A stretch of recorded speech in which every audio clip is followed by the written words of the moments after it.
Statement by the President of Ukraine.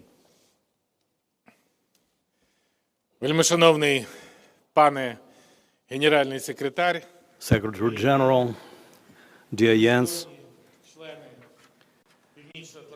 dear members of the North Atlantic Council, пані і панове, ladies and gentlemen, насамперед я хочу висловити щиру подяку. first of all, I'd like to express our profound gratitude to Jens Stoltenberg and all the representatives of the allied countries for an extremely important and an extremely timely visit to Kyiv, Ukraine. Я хочу нагадати, що I'd like to remind us that the previous visit in such a format happened way back in 2008. Therefore, today's meeting is without a doubt a very special event in the relations between the alliance and Ukraine. This meeting has showed a consistent support for Ukraine by NATO and an unchanging solidarity and unity of the allied countries with Ukraine. Solidarity in terms of the restoration of our sovereignty and territorial integrity, providing for independence of our country. This is an extremely important message for Ukraine. NATO member countries play a leading role in the mobilization of international support for Ukraine in countering Russia's aggression and the quest for ways of stopping it, as well as the return of the Russian Federation to the respect of international law. And today, marking the 20th anniversary of signing of the Charter on a Distinctive Partnership between Ukraine and NATO, we had an opportunity to discuss in detail ways of strengthening of our partnership in view of modern realities and current challenges. Our urgent task is the protection and restoration of the system of Euro-Atlantic security, the foundations of which were undermined by the Russian Federation, by the illegal and illegitimate annexation of Crimea, and the aggression and military incursion of the Russian Federation in the Donbass. I have informed the NAC in detail about the current situation in Donbass and about the continuing escalation of pressure because of constant provocations by Russia-backed combatants. Our partners expressed their support for Ukraine in terms of the protection of our territorial integrity and the restoration of our sovereignty within the internationally recognized borders on the basis of full implementation of Minsk agreements. In this context, we discussed our joint approaches to providing defense capability of Ukraine and our further cooperation in the in face of continued Russia's aggression. We discussed a number of joint projects within NATO's trust funds and the possibility of their further financing and broadening ways of our practical cooperation between Ukraine and NATO with the use of the trust funds. Apart from this, I suggested to launch a new trust fund which should help Ukraine create a national network of establishments for psychological rehabilitation of the veterans of combat activities and members of their families. Modern societies and all branches of power in Ukraine are united as never before in their Euro-Atlantic aspirations.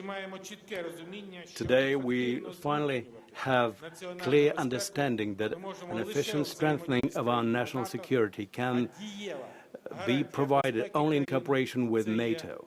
And a guarantee for our security is our future membership in NATO.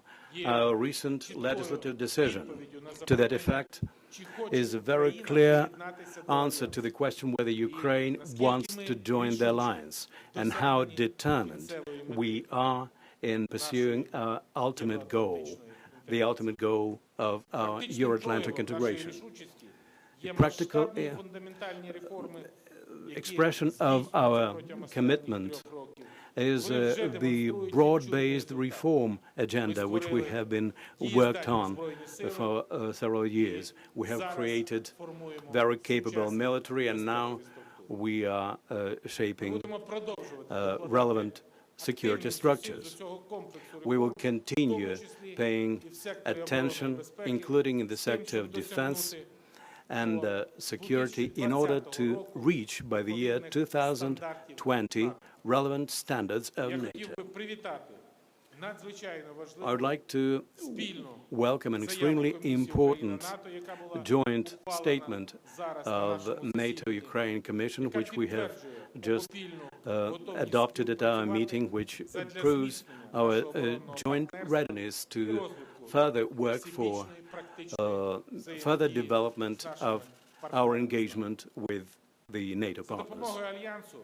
With the help of the alliance, we will confidently build an independent, stable, strong and democratic Ukraine, which is going to be a guarantee of Euro-Atlantic security. I'm sure that investments in Ukraine's security is a very profitable investment in the security of NATO and the allies. I would like to once again thank our partners for their constructive cooperation and to thank the Secretary General of NATO, Jens Stoltenberg, for his strong support for Ukraine. Thank you. Statement by the NATO Secretary General. Thank you so much, President Poroshenko, and thank you so much for hosting the meeting of the NATO-Ukraine Commission here in Kiev today. And thank you also for the strong partnership between NATO and Ukraine. This is something we appreciate very much in NATO, because we have to remember that this is a partnership where we support each other. NATO provides strong practical and political support for Ukraine, but at the same time, Ukraine provides support to NATO. And we are very grateful for the fact that Ukraine contributes to all NATO missions and operations from Afghanistan, Kosovo, Mediterranean, and also helped to fight piracy off the Horn of Africa. So the partnership between NATO and Ukraine is a strong mutual partnership where we help to strengthen each other, and I'm very grateful for that, and also for your personal commitment and your personal leadership in developing this partnership. We have just discussed the situation in eastern Ukraine. The conflict continues to claim lives. The fighting has killed more than 10,000 people, including almost 3,000 civilians. It is clear that the ceasefire is not holding, and we are concerned by the increasing threats against OSCE monitors. The Minsk agreements remain the only path towards peace. Russia must withdraw its thousands of soldiers from Ukraine and stopping supporting the militants with command and control and military equipment. NATO stands firm in our support for Ukraine's sovereignty and territorial integrity. We do not and we will not recognize Russia's illegal and illegitimate annexation of Crimea. NATO will continue to provide Ukraine with practical support. Today, we reviewed our comprehensive assistance package for Ukraine. Through 10 different trust funds, NATO allies have pledged almost 40 million euros to support Ukraine in areas such as command and control, cyber defense, and medical rehabilitation. We are now working to provide Ukraine with satellite communication equipment In recent days, we have delivered state-of-the-art cyber defense equipment, helping key government institutions to better investigate cybersecurity incidents and to protect themselves from cyber attacks such as those we saw recently. Let me also add that on top of what NATO provides through the alliance, we also encourage, of course, support by NATO allies on the bilateral level, and we welcome strongly the support from many NATO allies on the bilateral level to Ukraine in different ways. This morning, I was pleased to meet Ukrainian veterans who benefit from our Medical Rehabilitation Trust Fund and who will represent Ukraine at the Invictus Games in Toronto. These are just a few examples of our support. NATO allies provide military training to Ukrainian armed forces, and every day NATO advisors support Ukraine's security and defense reforms. I welcome the steps you, President Poroshenko, and the Ukrainian government have taken to implement key reforms and to counter corruption. We encourage you to build on this progress. These reforms are essential to ensure security and prosperity for all Ukrainians and to bring Ukraine closer to NATO. NATO will continue to support you on this path. Thank you. Thank you. Now we have time for questions. We have a possibility for 4 questions from both sides. First, Європейська правда. Сергій Сидоренко, Європейська правда. Sergei Sidorenko, Европейская правда. I have a question to both gentlemen, primarily to President Poroshenko, but also if the Secretary General wants to add something to the answer, I will be grateful. I have a question about the future format of cooperation between Ukraine and NATO. We have heard that Ukraine is not planning to apply for membership in the near future, and that perhaps NATO accepts this. My question is, what prevents us from applying for membership in the near future, maybe even in the autumn this year? Or maybe to apply for intensified dialogue like what Georgia enjoys now. If nothing stands in the way, probably we have to do this. If something stands in the way of this, what are the arguments against such a move? Thank you. Sergei, thank you for your question. Ukraine has clearly defined its security future, security-related future. The Verkhovna Rada Parliament voted, and I signed the law which states our future membership in NATO as our goal in foreign policy and security policy. We deem it necessary, and today it has been emphasized, that we should start a discussion about establishing a membership action plan. And our proposals at the beginning of the discussion were accepted with understanding. There is no some special way towards NATO. Today, I spoke at the meeting of the NATO-Ukraine Commission, and I said clearly that when 20 years ago, 13 countries new countries have joined NATO, Montenegro being the latest of them. We are committed to reform. We have a clear-cut timetable as to what we have to do by the year 2020 in order to meet the membership criteria, because the way things stand now, we do not meet these standards because over the last 20 years, nothing has been done. To the contrary, laws were adopted which were pushing us away from NATO, and it's only for the last 3 years that we made huge strides in reform, and we are sure that this discussion will bring us closer to relevant applications.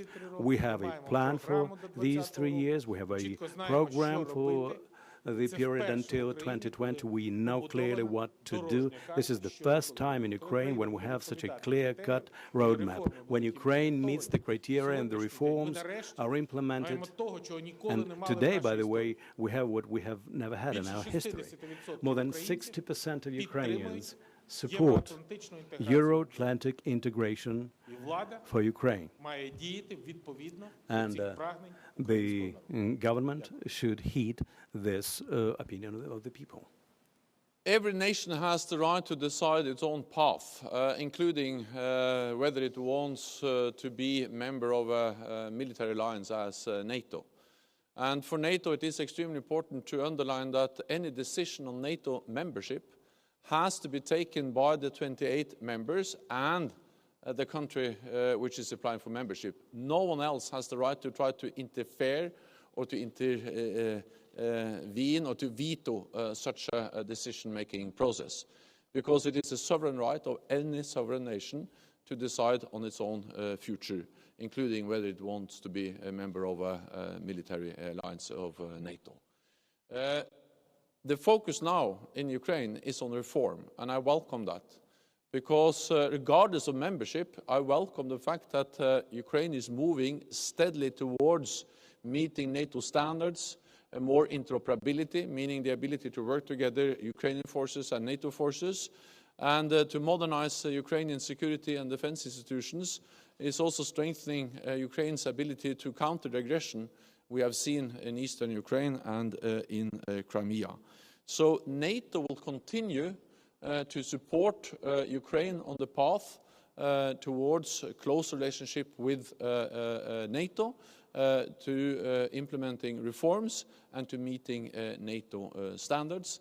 And then the message is that whether Ukraine is going to become a member of NATO or not is for the allies and Ukraine to decide. No one else has the right to try to veto such a process.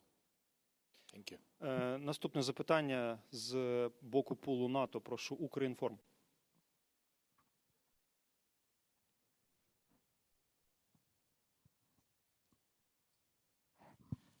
Thank you. Andriy Lavrenyuk, Ukrinform correspondent in Brussels.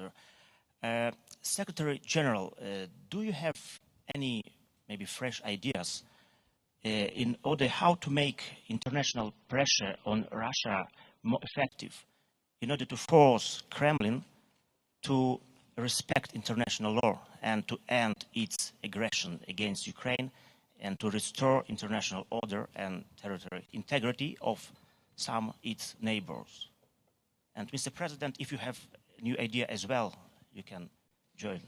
Thank you. Дякую. So NATO is strongly supportive of the Minsk process, the Normandy format, because we strongly believe that this is the best format for solving the crisis in Ukraine, meaning that we also welcome the renewed initiatives to have new meetings and new efforts to try to make sure that the Minsk agreements are fully implemented. I'm sure that the President can also say more about the status of that process. What I can say is that I strongly underline the importance of the economic sanctions.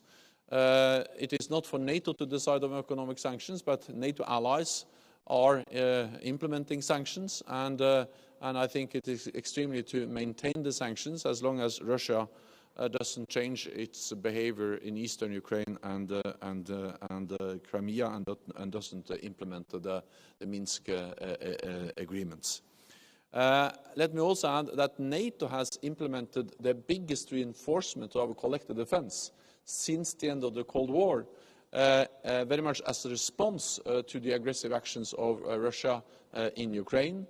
We have tripled the size of our NATO response force, and we have increased our military presence in the eastern part of the alliance as a response to the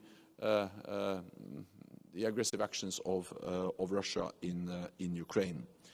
The last thing I will say is that NATO provides support to Ukraine, political support, but also practical support, to increase Ukraine's resilience against the aggression from Russia. And we will continue to do so because we do not accept that the sovereignty and the territorial integrity of Ukraine is violated.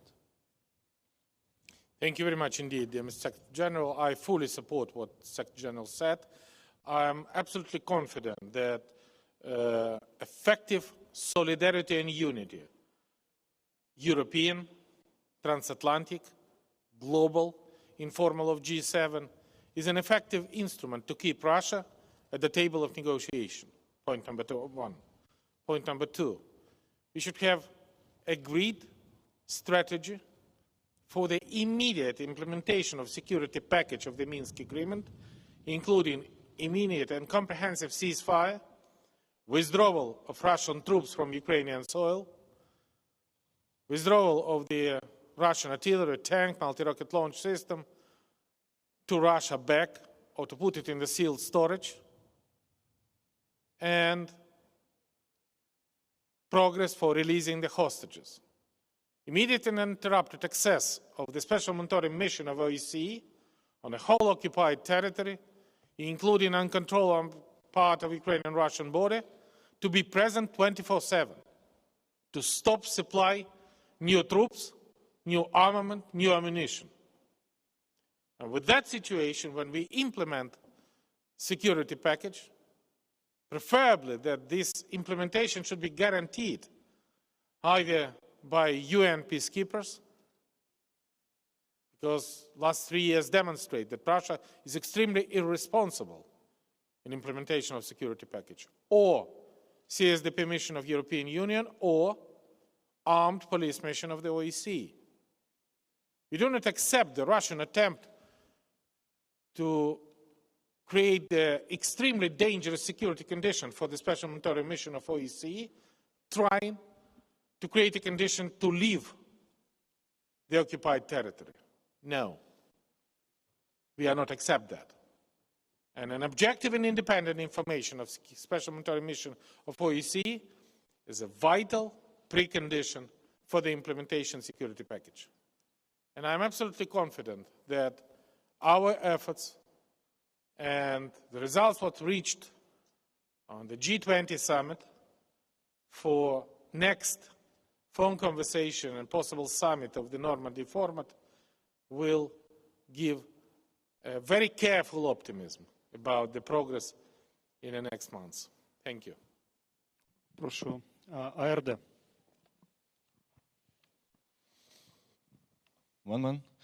Georgi Tichy, First German Television ARD, Honored Secretary General and Mr. President. I want to ask about the specific new threats which are emerging, particularly the cyber attacks. We know that Ukraine in the latest 2 years have been a target of multiple cyber attacks, and basically what experts call the first use of cyber weapon against the civilian infrastructure in Europe in general. Concerning this, my question is for the Honored Secretary General. In the alliance, how closely alliance looks into these incidents, and in particular the last incident on 27th of June, which was much bigger in scale? Is this a topic of concern, and what is the strategy of alliance? And the question to President Poroshenko, is this also a topic of concern that these attacks grow bigger in scale, which we see on 27th of June, it's gone much, much wider? We are very concerned about the increase in cyber attacks we have seen. And actually this is a pattern we have seen over some time. And therefore NATO has decided, and we are now implementing a strong reinforcement and strengthening of our cyber defenses. This is partly about defending our own networks, but also partly about helping NATO allies to strengthen their cyber defenses, and also to work together with the partner countries like Ukraine. This is about sharing best practices. This is about exercises. This is about developing technology. We need all of that to be able to respond to a cyber threat which is very present and which is constantly changing. So the defense systems we have today are not those we need tomorrow, so we have to adapt all the time. And therefore I also welcome the fact that one of the areas where we now are working more and more closely together with Ukraine is exactly on cyber defenses. We will provide Ukraine, or actually we are in the process of providing Ukraine with new equipment to some key government institutions. This equipment will help Ukraine to investigate who is behind the different attacks. Attribution is very often a key challenge when it comes to cyber attacks. And it would also help Ukraine with defending key government institutions against cyber attacks. At the same time, I think we also have to understand that NATO is learning a lot from Ukraine. Because just the experience, just many examples of hybrid warfare, cyber attacks in Ukraine provides NATO with extremely valuable knowledge and understanding. So again, it is a mutual beneficial partnership when Ukraine and NATO works together in countering cyber attacks. Thank you. I can only support and confirm that the cooperation in cybersecurity and counteracting cyber attack is the main field of our cooperation with NATO.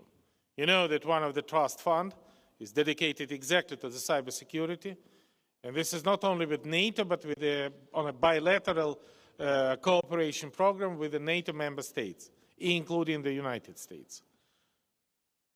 The cyber attack is the key element of the hybrid warfare.